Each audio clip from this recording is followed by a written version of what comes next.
আমার প্রিয় শিক্ষার্থী বন্ধুরা, আমি চলে এসেছি আবারও আপনাদের সামনে প্রথম শ্রেণীর প্রথম পর্বের নবম পাঠ নিয়ে পৃষ্ঠা নম্বর 47। তোমরা আমার সাথে বই খোলো এবং পড়ে নাও। এসো এসো গৌর, এসো। ওরে কৌলু, দৌড়ে যা, চৌকি আন। গৌর, হাতে ওই কৌটো কেন? ওই কৌটো ভরে মৌরি রাখি, মৌরি খেলে ভালো থাকি। তুমি কি করে এলে গৌর? নৌকা করে। কোথা থেকে এলে?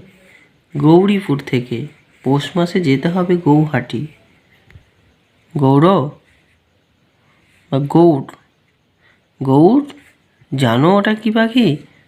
ও তো বউ কথা খাও। না, ওটা নয়। ওই যে জলে যেখানে জেলে মৌরালা মাছ ধরে, ওটা তো পানকৌড়ি। চলো এবার খেতে চলো, সৌরি দিদি ভাত নিয়ে বসে আছে। আমরা এবার 48 পৃষ্ঠায় একটি কবিতা পড়ব।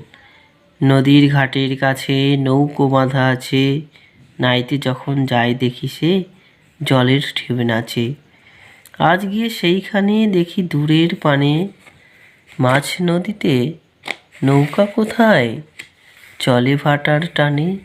জানি না কোন দেশে পৌঁছে যাবে শেষে, সেখানেতে কেমন মানুষ থাকে কেমন বেশে। থাকি ঘরের কোণে, সাত জাগে মোর মনে, অমনি করে যাই ভেসে ভাই নতুন নগর বনে।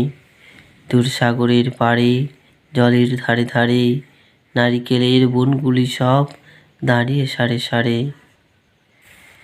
পাহাড় চূড়া সাজে নীল আকাশের মাঝে, বরফ ভেঙে ডিঙিয়ে যাওয়া কেউ তো পারে না যে। কোন সে বনের তলে নতুন ফুলে ফলে, নতুন নতুন পশু কত বেড়ায় দলে দলে।